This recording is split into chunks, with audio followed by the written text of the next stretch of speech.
Iran के पास 5.25 लाख की army है। उसके पास करीब 500 फाइटर जेट है। ईरान के पास करीब 400 छोटे बड़े पानी के जहाज और फास्ट बोट हैं।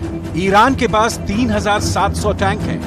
इस पावर के साथ ईरान अमेरिका को सीधी लड़ाई में नहीं हरा सकता, लेकिन ईरान की ड्रोन पावर और उसकी डिप्लोमेसी इस वक्त अमेरिका और इजराइल दोनों पर भारी पड़ रही है। एक तरफ ईरान ने सऊदी अरब से दोस्ती कर ली है, तो दूसरी तरफ चीन और रूस के दखल ने इस इलाके में अमेरिका की भूमिका को कमजोर कर दिया है। ईरान को लगता है कि अब खाड़ी देशों में अमेरिका के दिन पूरे हुए और अब उसे अपना सामान पैक करके वापस लौट जाना चाहिए, ठीक उसी तरह जैसे वो इराक और अफगानिस्तान से बोरिया बिस्तर समेट कर भागा है। ईरान के आत्मविश्वास की वजह उसके हथियार भी हैं, जो ग्लोबल प्लेटफॉर्म पर ईरान की धमक को और मजबूत कर रहे हैं। ईरान के खतरे को देखते हुए इजराइल ने एक बड़ा कदम उठाया है।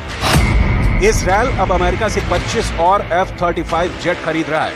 हाल ही में आए 3 नए जेट के बाद इजराइल का F-35 फाइटर बेड़ा 39 विमानों का हो चुका है। इजराइल चाहता है कि उसके पास 75 F-35 हो, ताकि वो ईरान का मुकाबला कर पाए। अमेरिका का स्टेल्थ फाइटर F-35 ईरान ही नहीं बल्कि रूस के रडार सिस्टम के लिए भी रहस्य बना हुआ है। अमेरिका और ईरान दोनों जानते हैं कि ईरान के पास इस फाइटर को रोकने की ताकत नहीं है और वो जब चाहे उस पर बहुत खामोशी से हमला कर सकता है। इजराइल तो कई बार ईरान पर हमले की तैयारी कर भी चुका है, ताकि ईरान के परमाणु कार्यक्रम को खत्म किया जा सके। दरअसल इजराइल और ईरान एक दूसरे के सबसे बड़े दुश्मन हैं। दोनों ही एक दूसरे को मिटाने की धमकियां देती हैं। इजराइल को लेकर ईरान बहुत आक्रामक रहा है और उसे नक्शे से मिटाने की बात भी करता रहा है। यही हाल इजराइल का है, जिसके नेता भी ईरान को परमाणु धमकी दे चुके हैं। इस वक्त ईरान यूक्रेन युद्ध में रूस की बड़ी मदद कर रहा है और दुनिया की इक्वेशन बताती है कि पश्चिम एशिया में अगर युद्ध हुआ तो यहाँ लगी आग में पूरी दुनिया जलने लगेगी। रूस और ईरान ने अपने रिश्तों को बहुत शातिराना तरीके से ढककर आगे बढ़ाया है।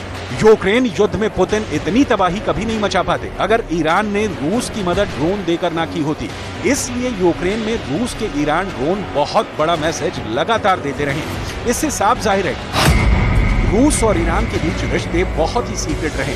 यही वजह है कि ईरान और रूस के बीच संबंधों से अमेरिका बौखलाया हुआ है। एक तरह से अब पुतिन ने युद्ध वाला कंट्रोल ईरान में शिफ्ट कर दिया है।